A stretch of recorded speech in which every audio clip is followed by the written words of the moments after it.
जरा सोचिए दोस्तों, भगवान ना करे कभी, लेकिन आपके घर पे एक छोटी सी बच्ची है। अचानक से वो एक दिन ऐसा चिल्लाने लगती है कि मुझे मेरे पति के पास जाना है, पति के पास जाना है। आप हैरान हो जाते हैं कि इसकी उम्र तो केवल 8-10 साल की है, इसका कौन सा पति आ गया। आपको कुछ समझ में नहीं आता है। अचानक से उस बच्ची के पिताजी उसके पास आते, उसको समझाने की कोशिश करते हैं, लेकिन वो बच्ची उल्टा झापड़ पिताजी को खींच के ऐसा मारती है कि पूरा का पूरा शरीर उनका झन्ना जाता है। फिर बच्ची की मां आती है तो बच्ची अपनी मां को भी एकदम गंदी गंदी गालियां देती है, समाज के सामने, लोगों के सामने, मोहल्ले वालों के सामने। फिर सबको समझ में आता है कि बच्ची को तो एक खतरनाक चुड़ैल ने पोजेस कर ली है। फिर एक तांत्रिक बाबा को बुलाया जाता है। तांत्रिक बाबा वहां पर आता है तो तांत्रिक बाबा को देखते से वो बच्ची क्या चिल्लाने लगती है, ए, तू तो दूर हटी जा, अगर तू नहीं हटा ना तो तुझे अभी के अभी खत्म करके रख दूंगी। आज रात का समय देती हूं, कसम खा के बोल रही हूं, कल का सूरज तू देख नहीं पाएगा। मेरे पति की मौत तेरे वजह से ही हुई थी, उस समय तुझे छोड़ दी थी, लेकिन अभी नहीं छोड़ूंगी। ऐसा करके वो चिल्लाने लगती है। भाई क्या करेंगे आप ऐसे सिचुएशन में? क्या क्या बताओ ना। नहीं नहीं बता पाओगे।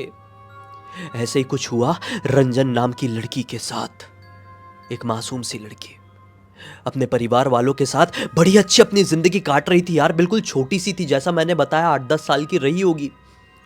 इसके परिवार में इसके मम्मी पापा ये रहते थे, 3 लोग थे। बाकी के जो कुछ रिश्तेदार थे ना, इनके घर के आसपास ही रहते थे। ये रहने वाले नागपुर के थोड़े आउटर इलाके के गांव के थे। मतलब नागपुर से लगा हुआ है, नागपुर के आसपास बहुत सारे गांव, छोटे कस्बे लगे हुए हैं, बस्तियां लगी हुई है, तो एक छोटा गांव से लगे हुए थे। ठीक है, अच्छे से अपनी ज़िंदगी काट रहे थे। तो उस गांव में ना एक मोहल्ला था, उस मोहल्ले में ढेर सारे घर थे। इनका जो घर था इस गांव के चौराहे के पास, मतलब बिल्कुल एंड में था। ठीक है भाई, कभी कभी मैक्सिमम टाइम ये होता था कि ये अपने घर का दरवाज़ा खोलते थे, चौराहा था वहाँ पे, तो लोग नींबू फेंके हुए हैं, मिर्ची फेंके हुए हैं, टोना टोटका की चीज़ें फेंके हुए हैं। ये सब चीज़ें चौराहे में चलती है भाई। तिराहा हो, चौराहा हो, मतलब स्क्वायर हो या टी पॉइंट हो, आप वहाँ पे देखेंगे कि लोग डाले हुए रहते हैं ऐसी चीज़ी को। अपने घर का उतारा उतारा डाल देते चौराहे में कि आने जाने वाला उसे एक बार लांग दे तो हमारे घर की बला बत्तर उसके ऊपर चली जाए। ऐसा होता है ना। तो इनके घर के सामने ये बहुत होता था, तो इनको थोड़ा सा ऑकवर्ड लगता था। अब एक और बात बता दूं, इन लोगों का घर यहाँ पे शुरू से नहीं था। ये लोग टिपिकल नागपुर के रहने वाले थे, लेकिन ऐसा हुआ कि किसी कारणवश, उनका पर्सनल रीज़न रहा होगा कुछ, नागपुर वाले घर को छोड़ दिए और इधर थोड़े आउटर वाले घर में आकर रहने लगे थे। तो जब से ये रह रहे थे, ये चीज़ें ये एक्सपीरियंस कर रहे थे। एक दिन की बात है, इनकी बच्ची की ना थोड़ी तबीयत खराब थी, ऐसी ही। मतलब ये जो बच्ची थी उसका नाम था रंजन। रंजन की थोड़ी तबीयत खराब थी, तो रंजन की मम्मी क्या करती है, बच्ची का थोड़ा ऐसा उतारा कर देती है नींबू मिर्ची से, और अपने घर के थोड़े आगे वाले चौराहे में, उसी चौराहे में मतलब डाल देती है और घर पर आ जाती है। अब रात का वक्त था, सो जाते हैं सब लोग। फिर सुबह सुबह होती है तो रंजन अपनी बाहर खेलने के लिए चली जाती है। रंजन बाहर खेल रही थी, रंजन के मम्मी पापा घर पे थे। अचानक से इनके घर पे एक लड़की नॉक करती है दरवाज़ा। रंजन की मम्मी दरवाज़ा खोलती है तो वो लड़की बोलती है, अरे आंटी आंटी, वो रंजन को देखो ना, वो चौराहे में कोई नींबू पड़ा हुआ था, उसको उठाकर खा रही है। तो मम्मी एकदम घबरा गई, बोली शिट, नींबू खा रही है चौराहे का, किसी का टोना टोटका उतारा बला बत्तर वो खा रही है। भागते हुए गई मम्मी, अपनी बच्ची को उठाई तो बच्ची बिल्कुल वो नींबू छोड़ नहीं रही है। फिर भी जैसे तैसे करके छुड़ाई, बोली क्या कर रही है तू, ये गंदी हरकत है, ऐसे नहीं उठाते भाई, इसमें जादू टोना भूत प्रेत रहते हैं। ऐसी मम्मी उसको समझाई और लेकर आई घर पे।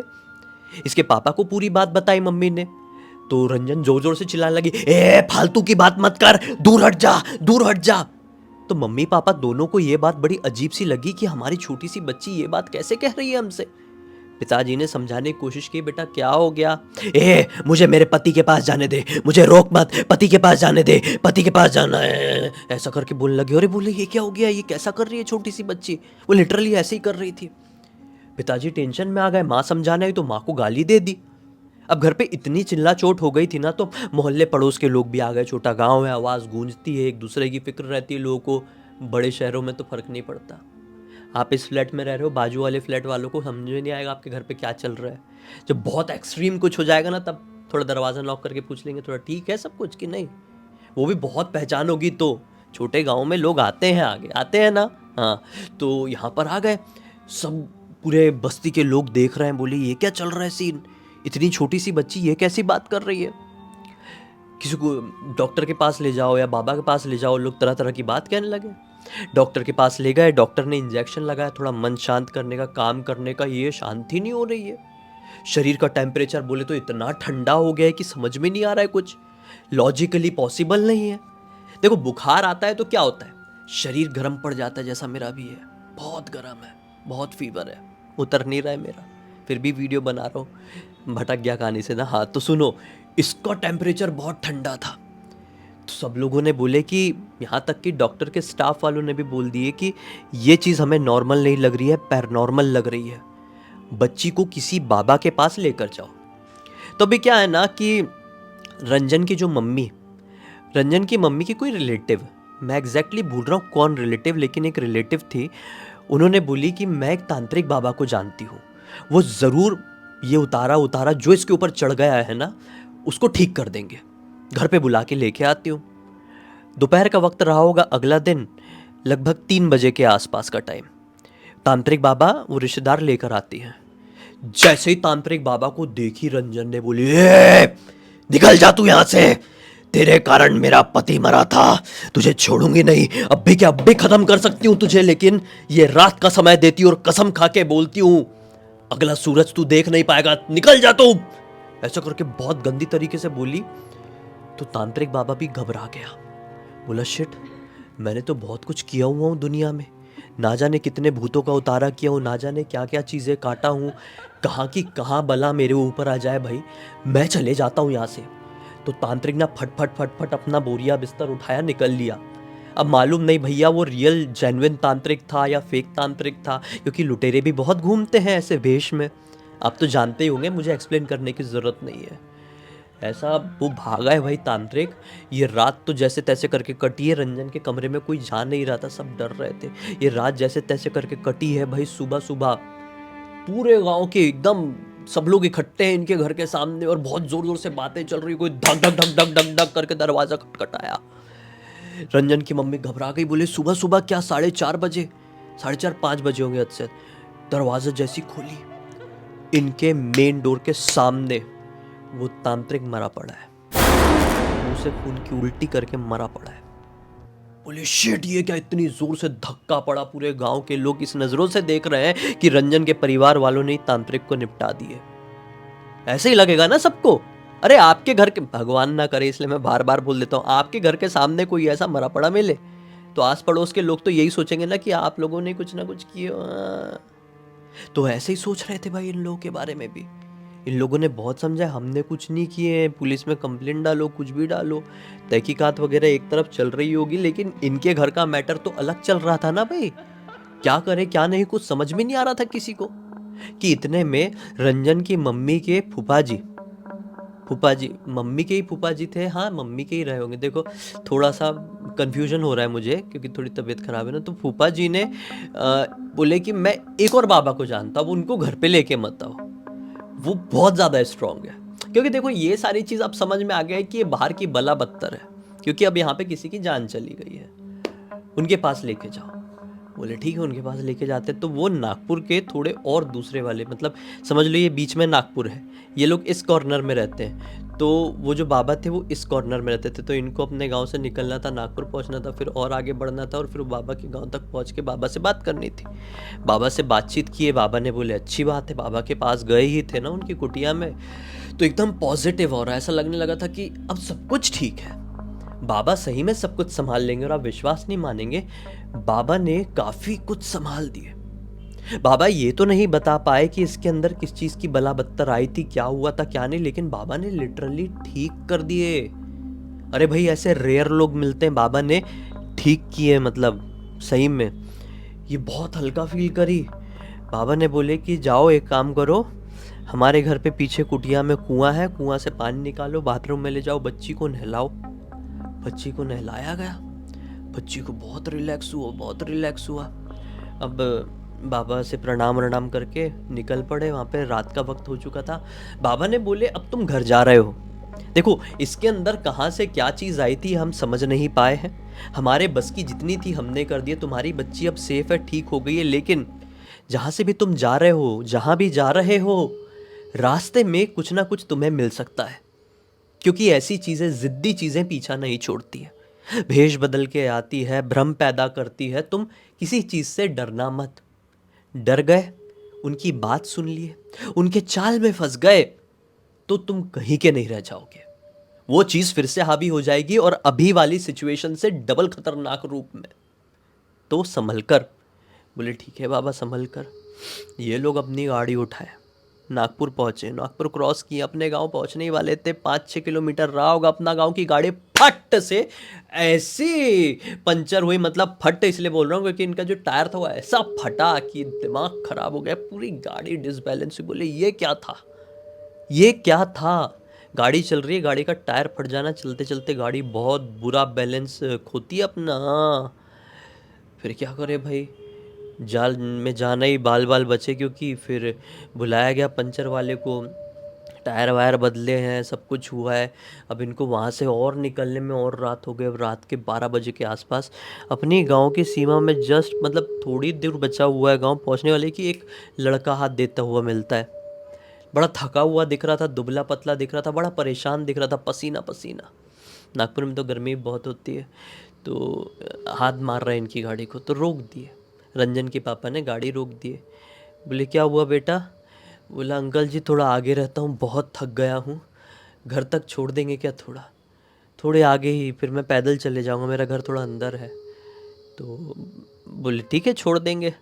लड़का बैठते बैठते बोलता है हाँ अंकल वैसे भी मैं आपके गांव के पास ही रहता हूँ। बोले अच्छा ठीक है। अब गाड़ी चलाने लगे।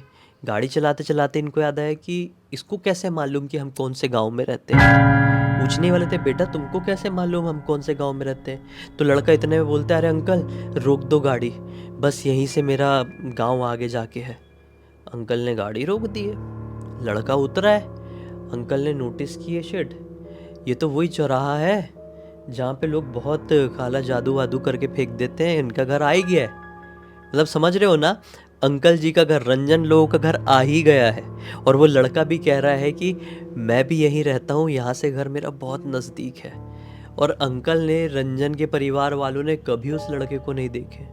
वो लड़का उतरा गाड़ी से, चलो कभी नहीं देखे होंगे, समझ में आ रहा है। वो लड़के को कहाँ जाना चाहिए, किसी घर की तरफ जाना चाहिए ना। वो लड़का किसी घर तरफ नहीं जा रहा है। वो लड़का गाड़ी से उतरा और उस चौराहे में एक बरगद का पेड़ था।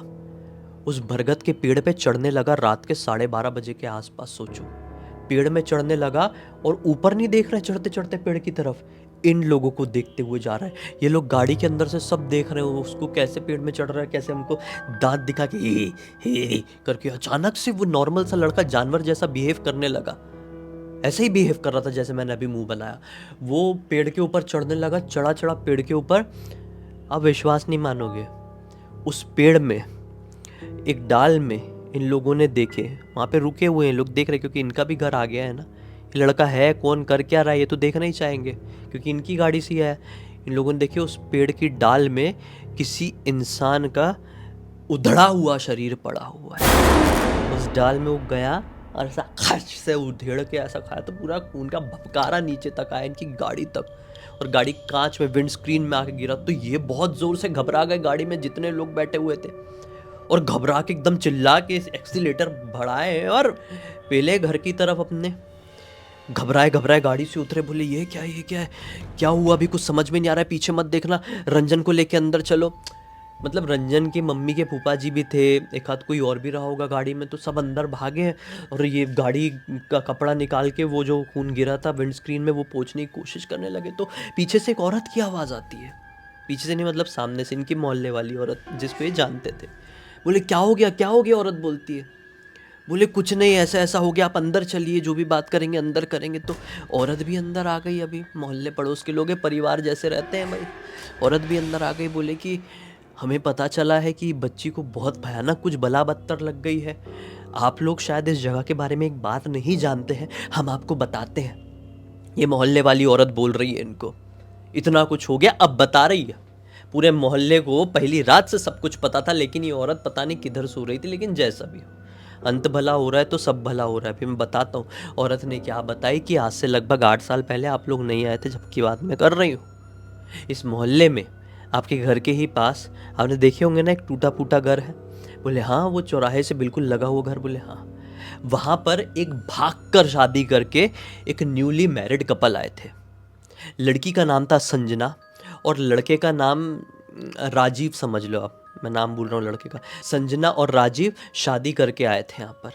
तो संजना का ऐसा सीन था, संजना की पास्ट में जाए तो संजना से ना एक ओम नाम का लड़का प्यार करता था, लेकिन संजना राजीव से प्यार करती थी।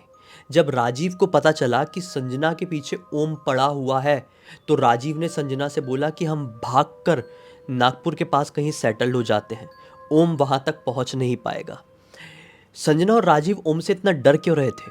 क्योंकि ओम काला जादू बहुत अच्छे से जानता था।